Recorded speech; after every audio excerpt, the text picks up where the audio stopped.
Hello friends, this is Scott. Before we delve into some vegetables in this video, I wanted to show you the Nebo loop in the fall when the colors are at their heightened. Now we didn't quite hit it perfect, but this area is known for its yellows and they're pretty. I've seen prettier times though when the leaves are just golden, but still pretty spectacular. And this was the first supposed nice weekend of fall colors. And yeah, we'll see what next weekend holds. But yeah, it was pretty to get up there and take a little bit of a drive and enjoy the view. Well, we're down here at the homestead, and it's time for an early fall harvest. I just kind of want to show you what's left to eat here in the garden. Again, this garden has been kind of a rush, building new beds, and the soil isn't the greatest, but I've had a good year, even with all the insect damage and pressure. But pick a little bit of corn. And this year we had some poor germination with the corn, and we had the grasshoppers eat the silk off the ears. So the early pickings I had were not affected by the silk being disturbed. They were beautiful ears, beautiful and tasty. Later, the germination isn't quite so good. So we have some ears here that are good, others that I'll show you here in a minute that are not good. But yeah, we had a pretty good eating so far, and I'm going to put these in the freezer. I might eat a couple fresh tonight for dinner, but yeah, most of these are going to get blanched and then cut off the cob and put in the freezer. Here's what I was talking about with poor germination. Grasshoppers probably had the majority to do with this, but yeah, but if I can't eat it, the chickens will eat it. So they love sweet corn. So nothing goes to waste, and all the but basically the ears go to the cows, and they love to eat those. So yeah, nothing goes to waste down here, or at least very little. Now, the green beans are slowing down, but as I'm going through here, they're looking a little worse for wear, but we're still getting quite a few beans. Some are getting a little older. They're not at the perfect stage of picking, but as you'll see at the end here, when I get done with the beans, you'll see I still got quite a few. But yeah, I like to plant the bush green beans. I think they're more productive and they produce a little earlier than the pole beans. But other people will disagree with me, but I've always had better luck with having more beans on bush beans. Okay, these are the yellow beans and wax beans, I think they call them. And didn't plant very many of these, but I've had quite a few wax beans this year. So I just mix them together, and it kind of makes for a little bit different flavor and a little bit different visual profile for the dinner. But yeah, we had quite a few beans, and again, all of those went in the freezer. I did not eat any fresh on this particular picking, so I just wanted to have some for another day when it's snow on the ground, and I'm longing for the garden and fresh produce. Now the broccoli, I made a point in my earlier video, is you don't ever pull broccoli plants out after you harvest the main head because they continue to produce side shoots. And the side shoots are generally, you get a lot more than you did the original head. So I've had broccoli all year. Through the whole heat of the summer, I've had broccoli. And you see a lot of it's gone to seed, but a lot of it hasn't. As you see here, there's a pretty good handful there. And again, that was all destined for the freezer too. So there's another quart, maybe 2 quarts of broccoli for a winter day to enjoy. Now, the squash has been great, and this year the crookneck, I think, outperformed the zucchini. And it's probably because I forgot to pick zucchini and they got huge, but there's a good example of that deep orange. That's when they're too old to eat. You want to eat them when they're young and nice and yellow.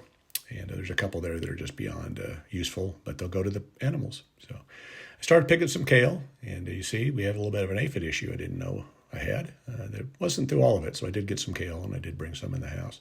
I'll probably dry it and make a powder out of it. But now the pumpkins are all ready. I did pick one earlier and took it to Salt Lake for my granddaughter, but I've got some pumpkins to pick and just the minis.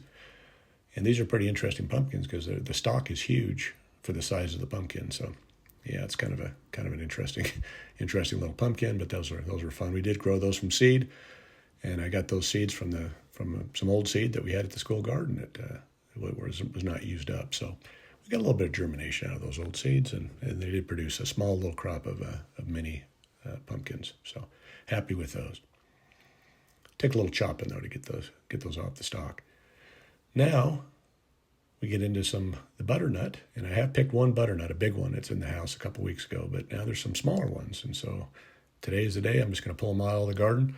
And the weather's been beautiful. We're definitely a couple weeks beyond, at least a week beyond what is normally the first frost of the year. So weather is still hot. It's still 80 degrees.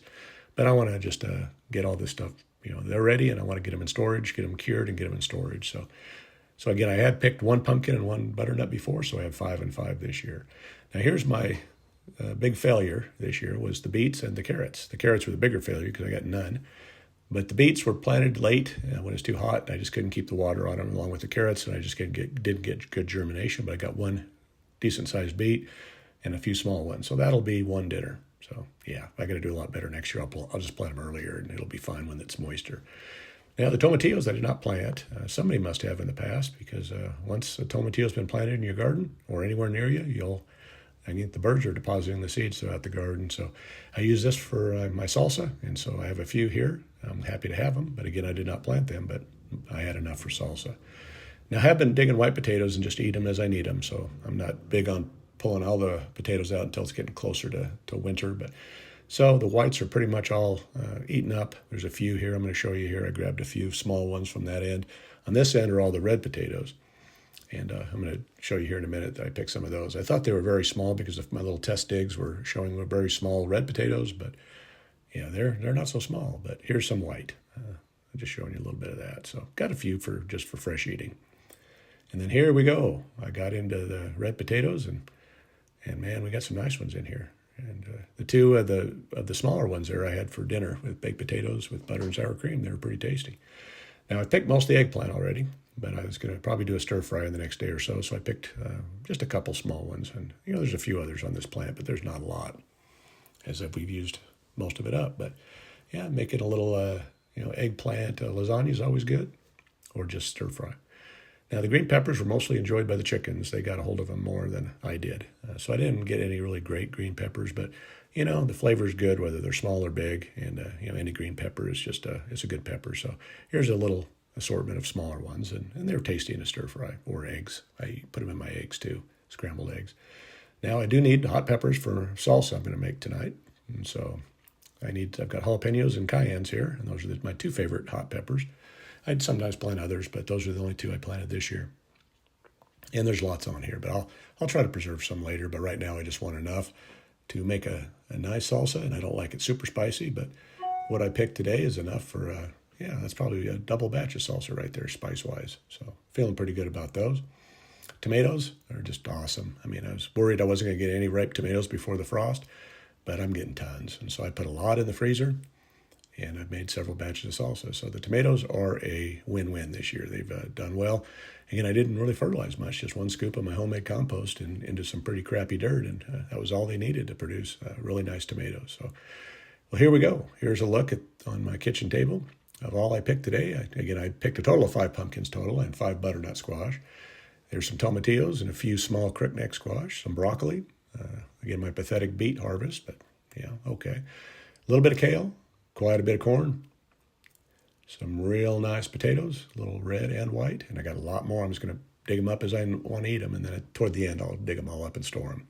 And got lots of beans, as you see here. There's a whole bunch there, so those are all destined to go in the freezer, as well as I'm either going to salsa these or freeze these once they're all fully ripe. So some of them I have to leave on the counter for a few days before I can use them. But yeah, pretty good harvest for an early fall day.